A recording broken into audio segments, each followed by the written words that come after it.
शादी की पहली रात सब कुछ करने के बाद मेरे पति ने ऐसा क्या कर दिया कि अपने 20 साल के देवर से मेरा विवाह हो गया।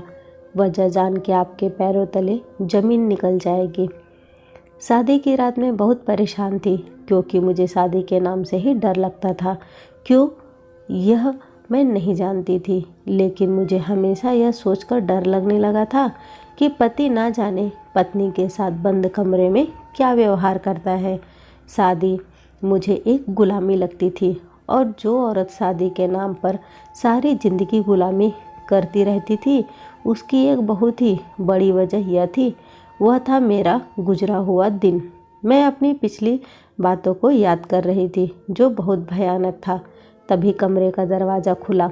सामने आने वाला इंसान मेरा पति था। मेरा दिल उसे देखकर सूखे पत्ते की तरह हो गया था। एक लड़की को अपने पति को लेकर क्या ख्वाहिश होती है, मैं यह नहीं जानती थी। मैं यह नहीं जानती थी कि मर्द एक दरिंदे का नाम है जो शादी के नाम पर औरतों पर जुर्म के पहाड़ डालते हैं। मुझे मर्दों से इस कदर डर लगता था कि मैं किसी महफिल में जाने से भी डरती थी और घबराती थी। कोई लड़का मुझे देख लेता तो मेरा खून खौलने लगता था। मैं खुद ही वहाँ से गायब हो जाती थी। और आज तो मेरे लिए कोई रास्ता नहीं था। मैंने अपनी मम्मी से बहुत बार कहा था कि वह मुझे शादी के लिए मजबूर ना करे, मेरी शादी किसी से ना करवाए। मैं किसी मर्द के साथ ज़िंदगी गुजारने के लायक ही नहीं हूँ। मुझे मर्द जात से डर लगता है। लेकिन मेरी एक ना सुनी गई। शादी के वक्त में बुरी तरह से काँप रही थी। आज की रात का डर मुझे इस तरह था कि मैं विदा होने से पहले ही नींद की 3-4 गोलियां खा चुकी थी ताकि अपने ससुराल में जाते ही मैं सो जाऊं। लेकिन उस वक्त कमरे में बैठे मेरी आंखों में नींद का नामो निशान नहीं था। मैं सोना चाहती थी लेकिन मुझे डर के वजह से नींद ही नहीं आ रही थी। और अब तो मनीष मेरे कमरे में आ चुका था। ऐसा लग रहा था कि आज मेरा दिल डर के वजह से बंद ही हो जाएगा। मेरा पूरा शरीर काँप रहा था। मनीष ने कमरे में आते ही दरवाज़ा बंद कर दिया।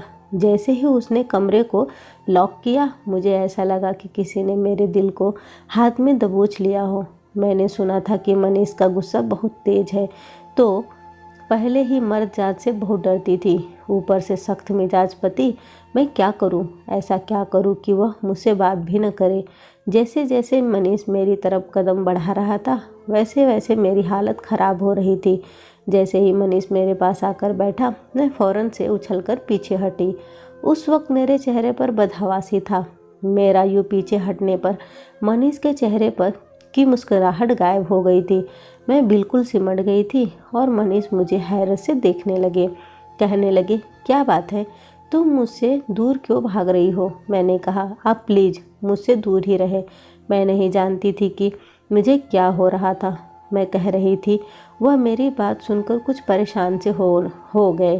कहने लगे, क्या हुआ है तुम्हें? मैं बुरी तरह से काँप रही थी और पीछे हटकर बैठ के बिल्कुल किनारे बैठ गई। मुझे ऐसा डरता हुआ देखकर मेरा पति मेरे बारे में क्या क्या सोच सकता था, मुझे इस बात का बिल्कुल भी अंदाज़ा नहीं था। मनीष कहने लगे कि क्या मैं तुम्हें पसंद नहीं हूँ? उनके सवाल पर मुझे यह समझ नहीं आ रहा था कि मैं क्या जवाब दूँ। मुझे बस कुछ ऐसा करना था कि मेरा पति मेरे करीब ना आए।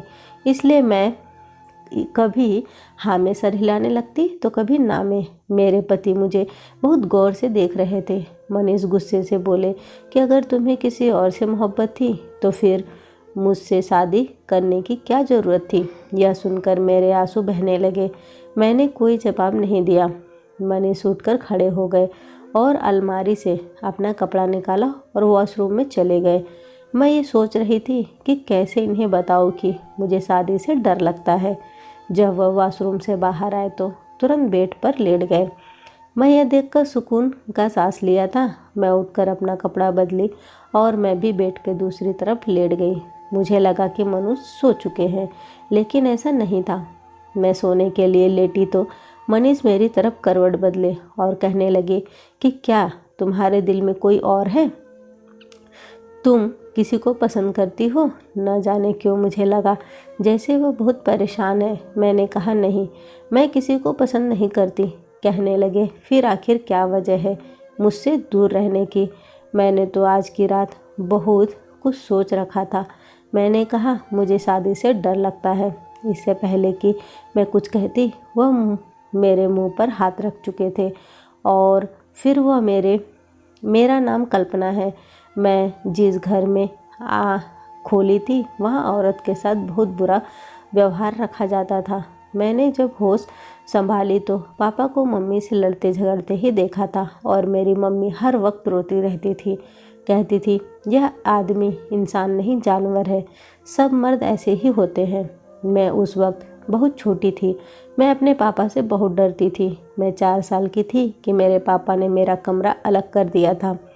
मेरा बाप बहुत गुस्से वाले थे। जैसे ही घर पर आते एक तूफान खड़ा कर देते। मेरी मम्मी खाने देने में थोड़ा सा देर कर देती थी तो वह चीखने चिल्लाने लगते थे। कहने लगता था पूरा दिन तो तुमसे इतना काम भी नहीं होता। कई बार मेरे पापा ने मेरी मम्मी पर हाथ भी उठाया था।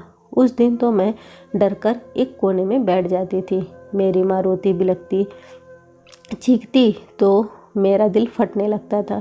मैं जल्दी से अपने कानों में अपनी उंगलियां ठूस लेती थी। मुझे अपनी माँ की बेबसी से रोने की आवाज़ सुनकर कुछ होने लगता था। मैं उस माहौल से गायब हो जाना चाहती थी। मेरे दिल में मर्द से डर की यह पहली कील थी जो मेरे बाप के व्यवहार ने डाला था। जैसे जैसे वक्त गुजरने लगा मेरे दिल में यह खौफ बढ़ता गया। मुझे यही लगता था कि सारे मर्द मेरे बाप जैसे ही होते हैं। मेरी माँ सुबह सुबह अपने कमरे से बाहर निकलती तो उसकी हालत ख़राब होती। उसके चेहरे पर 5 उंगलियों की छाप होती। रो रो कर उनकी आंखें सूज चुकी होती थी। जब भी मेरे पापा मेरी माँ के साथ कमरे में होते, मेरी माँ की रोने की आवाज़ आ रही होती थी और मेरे पापा की चिल्लाने की आवाज़ आती रहती थी। मुझे उस बंद कमरे से बहुत डर लगता था। मैं उसी डर के साथ स्कूल से कॉलेज पहुंची थी। जैसा माहौल मुझे मिला था मुझे किसी पे भरोसा नहीं था। एक बार मेरी दोस्त बैठी तो शादी के बातें करने लगी। हमारे ग्रुप में एक लड़की शादीशुदा थी। वह हमेशा चुप चुप रहती थी। उसकी आंखों में मैंने उदासी देखी थी। उसका नाम अर्चना था। एक बार मेरी एक दोस्त ने अर्चना से पूछा कि शादी क्या होती है? वो कहने लगी शादी मर्द के अत्याचार को देखने का नाम है। उस लड़की ने हैरत का इजहार किया था। वह कहने लगी सच कह रही हूँ, मर्द को औरत पर जुल्म करने में बहुत मज़ा आता है। औरत को तकलीफ़ देकर वो खुश होता है। वह कहने लगी मुझे नफ़रत है पति नाम के दरिंदे से जिसकी ज़िंदगी शादी की रात ही शुरू हो जाती है। मैं उसकी बात सुनकर काँप सी गई थी। मेरी आंखों के सामने मेरी माँ का जख्मी चेहरा घूमने लगा। मुझे यकीन होने लगा था कि मर्द औरत पर जुल्म करते हैं। उसके बाद मैंने एक बार अर्चना से पूछा कि उसका पति उसके साथ क्या करता है। वह कानों में हाथ लगाने लगी। कहने लगी मत पूछो कल्पना, वह एक दरिंदा है। उसके बाद उसने मुझे अपने बाजू से कपड़ा उठाकर दिखाई जिस पर दांतों के गहरे निशान थे। उसके पास ही गहरा जख्म भी था। मैं यह देखकर काँप गई थी। क्या मर्द ऐसे ही होते हैं? वह कहने लगी यह गहरा जख्म जानती हो कैसे पड़ा है?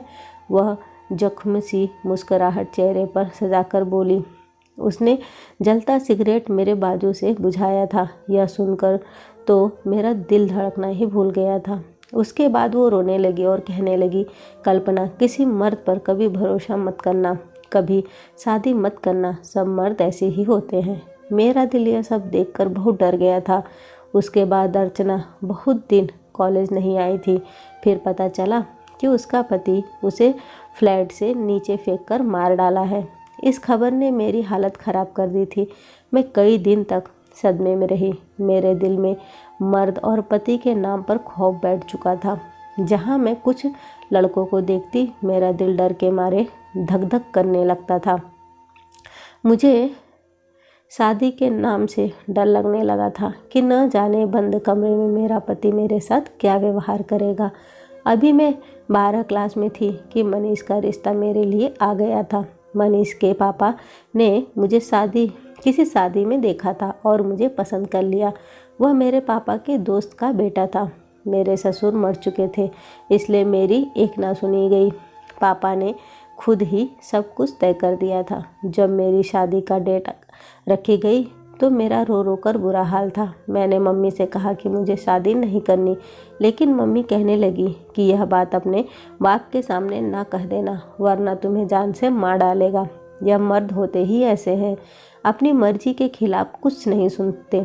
अपनी शादी के दिन बाजार जाने से पहले मुझे इतनी बेचैनी थी कि मैंने नींद की दवाई खा ली ताकि कमरे में जाते ही सो जाऊं, लेकिन मेरा ये तरकीब नाकाम हो चुका था। मनीष मुझे धीरे से कहने लगे, जब तुम्हारी ज़िंदगी में कोई और नहीं है तो क्यों मुझे परेशान कर रही हो। वह मेरे मुंह पर हाथ रख कर बोले थे, लेकिन मैं अपने अंदर के डर का क्या करती, जो इतने सालों से मेरे दिल में बैठ चुका था।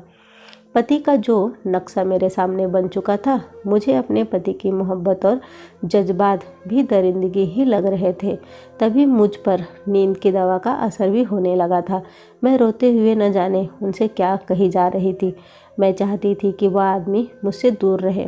मुझे कोई होश नहीं था। मुझसे क्या पूछ रहे हैं, मैं क्या कह रही थी, मुझे कुछ याद नहीं। मैं बहुत जल्दी बेहोश हो गई। जब होश आया तो मैं हॉस्पिटल में थी। मनीष मुझे गुस्से से देख रहे थे। मेरा दिल बुरी तरह काँप रहा था। मेरा सर भी भारी हो रहा था। डॉक्टर ने कुछ दवा लिख कर दी और मनीष से कहा, अब यह बिल्कुल ठीक है, आप इन्हें ले जा सकते हैं। मनीष ने जाने क्यों बहुत गुस्से में थे। इस वक्त मेरे ससुराल में सब सो रहे थे। सुबह 6 बजे का वक्त था। घर पहुंचकर मनीष मुझे सीधे अपने कमरे में ले गए और कहने लगे, मुझे नहीं मालूम था कि तुम एक बदकिरदार लड़की हो। न जाने मुझसे पहले क्या कुछ तुम्हारे साथ हो चुका है। मैं तुम्हारे साथ नहीं रह सकता। मैं सुनकर हैरान थी कि वह यह सब क्या कह रहे हैं। मैंने कोई ऐसा पाप नहीं किया था। वो नींद की गोलियों की असर थी, लेकिन इतना जान चुकी थी कि वह मुझसे अपना हक हासिल कर चुके थे। लेकिन और कुछ याद नहीं आ रहा था। मैं अभी इस उलझन में से निकली भी नहीं थी कि मनीष ने मेरे सर पर पहाड़ गिरा दिया। वह मुझे डिवोर्स दे चुके थे और कमरे से बाहर निकल गए। मैं चकरा कर वहीं गिर पड़ी थी। मुझे उस वक्त होश आया जब मेरे मुंह पर कोई पानी के छींटे मार रहा था। जब मेरी आँख खुली तो मेरी सास और छोटा देवर मेरे सामने बैठे हुए थे। मैं उठकर बैठ गई और रोने लगी। मेरी सास मुझसे कहने लगी, क्या हुआ है तुम्हारी और मनीष के बीच, जो वह गुस्से से घर से ही बाहर चला गया है और तुम बेहोश पड़ी हो। मैं उन्हें क्या जवाब देती। मैंने कहा कि मैं कुछ नहीं जानती। आज की रात मेरी और मनीष की पार्टी थी, लेकिन मेरा पति न जाने कहाँ जा चुका था। मेरी सास बहुत परेशान थी। बार बार मनीष के नंबर पर कॉल कर रही थी, लेकिन वह फ़ोन ही नहीं उठा रहा था। वह बार बार मुझसे पूछ रही थी कि ऐसा भी क्या हुआ है कि वह मुझे कमरे में बेहोश छोड़कर चला गया। मैं क्या जवाब देती। मेरी तो दुनिया ही उजड़ के रह गई थी।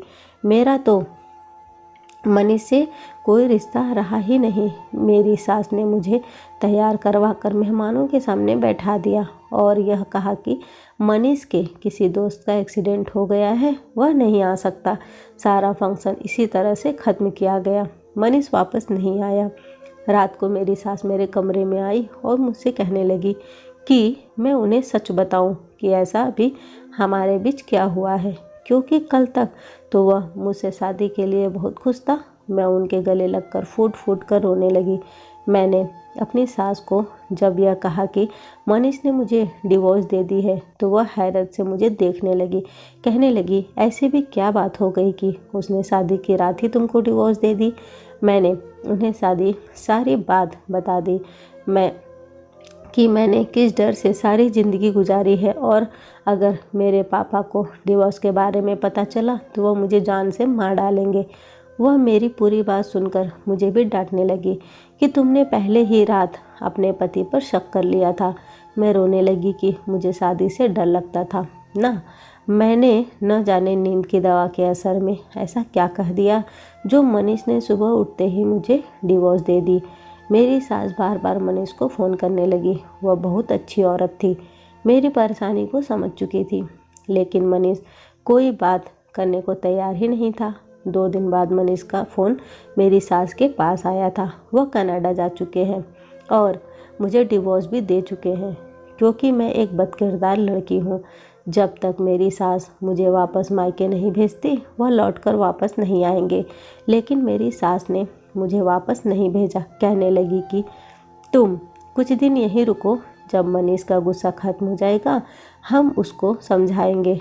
मैंने कहा, अब अगर वह समझ भी जाए तो वह तो मुझे डिवोर्स दे चुके हैं। वो कहने लगी, मैं कुछ ना कुछ करती हूँ। ऐसे ही वक्त गुजरने लगा। एक दिन मेरी सास मेरे कमरे में आकर मुझसे कहने लगी कि वह मेरा विवाह मेरे छोटे देवर से करवाना चाहती थी। यह बात सुनकर मैं चकराकर रह गई थी। मैंने अपनी सास की तरफ देखा। वह कहने लगी कि वह मेरा दोबारा शादी करवाना चाहती है। उन्होंने मनीष से बात कर ली है, उसे हर बात बता दी है, इसलिए तुम परेशान मत हो। वह कनाडा से आकर जल्दी ही तुमसे शादी कर लेगा। इसी दौरान मुझे मनीष की कॉल आई थी। कहने लगे, मुझे मम्मी ने तुम्हारी परेशानी बता दिया है। तुम अपने पापा की वजह से मर्जाद से डरती हो। शायद नींद की वजह से तुम मुझसे ऐसी बातें करती थी कि मुझे शक होने लगा, लेकिन वह शायद तुम्हारा खौफ था। तुम कह रही थी कि उसने हाथ पर जलता सिगरेट लगा दिया, मुझे मारता है, सब मर्द एक जैसे होते हैं, और पता न क्या बोले जा रही थी।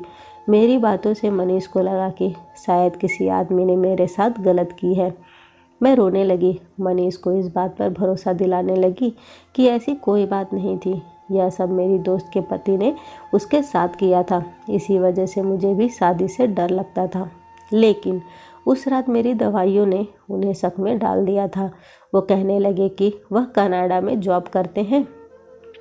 अब मुझे भी कनाडा ही ले जाना चाहते थे।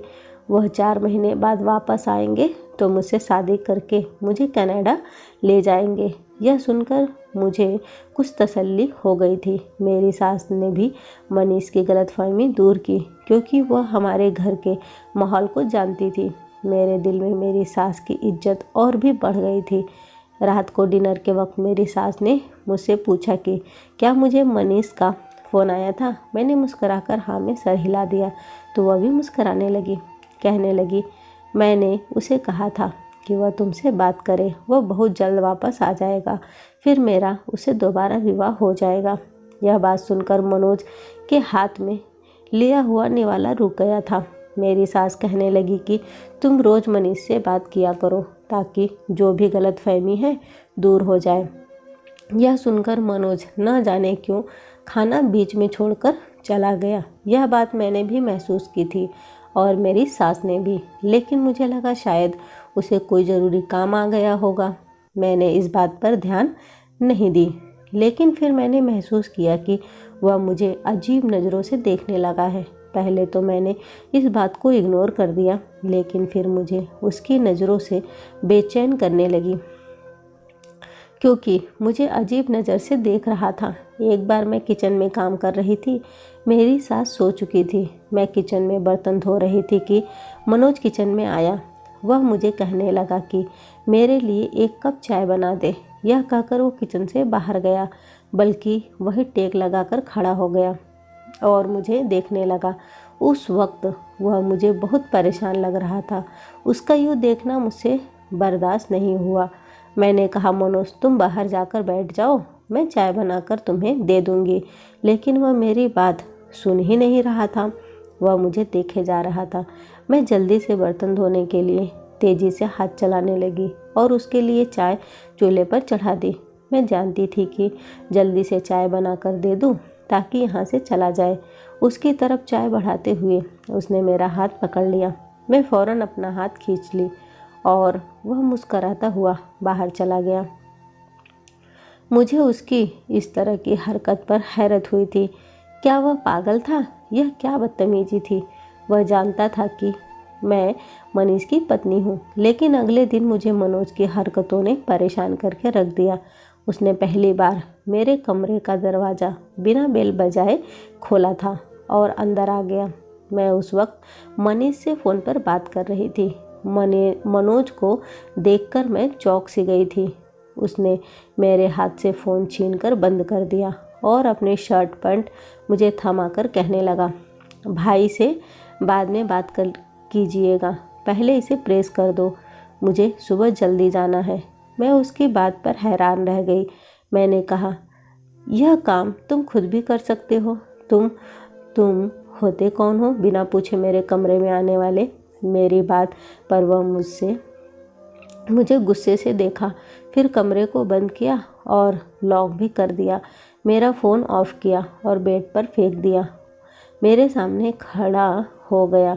मैं डर के मारे कांपने लगी थी। वह कहने लगा, मैं कौन हूँ यह आप बहुत अच्छे से जानती हैं। मैंने कहा, आप मेरे देवर हैं। वो कहने लगा, मेरी शादी आपसे होने वाली थी, लेकिन भाई को आप पसंद थी, इसलिए उन्होंने पापा से कहा कि उनकी शादी आपसे करा दे। मैंने पहली बार आपको देखा था तो मैं भी अपना दिल हाथ बैठा था। मैंने कहा, तुम होश में तो हो, मैं तुम्हारी भाभी हूँ।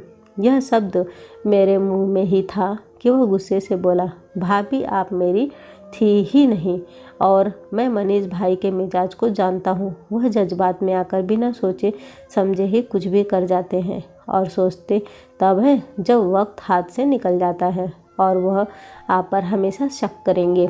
मुझे आप पर कोई शक नहीं है। मैं चाहता हूँ आप इस बार अपनी ज़िंदगी का फैसला ठीक तरीके से करें ताकि आपको बाद में पछताना न पड़े। यह कहकर वह मेरे कमरे से बाहर निकल गया। मैं कैसे मनोज के बारे में सोच सकती थी? मेरा दिल इस बात को कबूल नहीं कर रहा था। मनीष अब मुझे रोज़ बात करता था। वह क्या सोचेगा? मेरी सास क्या सोचेगी जो अब तक मेरा साथ देती आ रही थी? मैंने फ़ोन ऑन किया तो मनीष की कॉल आई। वह गुस्से से कहने लगे, किससे बात कर रही थी? मुझे तो कभी कभी लगता है कि तुम्हारा किसी से कोई रिश्ता है। कहीं तुम मुझे बेवकूफ़ तो नहीं बना रही हो? मैं मनोज की बात सुनकर सोच में पड़ गई थी। मनोज की बात शायद ठीक थी। मैं पूरी उम्र मनीष को अपने किरदार की सफाई नहीं दे सकती थी। अगर वो रिश्ता निभाना चाहते, मुझे समझाने की कोशिश करते, तो यूँ फ़ौरन डिवोर्स नहीं दे देते। फैसला शायद हो चुका था। मनोज छोटा था लेकिन समझदार था, लेकिन मनीष एक शक्की इंसान था, इसलिए मैंने मनोज का रिश्ता अपना लिया और आज मैं बहुत खुश हूँ। कभी कभी इंसान किसी चीज़ को लेकर इतना डर जाता है कि उसे सच और गलत का पता नहीं चलता। हर इंसान एक जैसे नहीं होते। आखिर में आप लोगों से एक बात और कहना चाहूँगी, रिश्ता भरोसे पे चलता है, शक से नहीं। शक करने वाले ज़िंदगी भर आपके किरदार पर उंगली उठाएंगे। दोस्तों, कैसी लगी ये कहानी मुझे कमेंट करके ज़रूर बताइएगा। वीडियो को लाइक और शेयर करना न भूलें। चैनल पे पहली बार आए हैं तो इसे सब्सक्राइब जरूर करें। कहानी सुनने के लिए आपका बहुत बहुत धन्यवाद।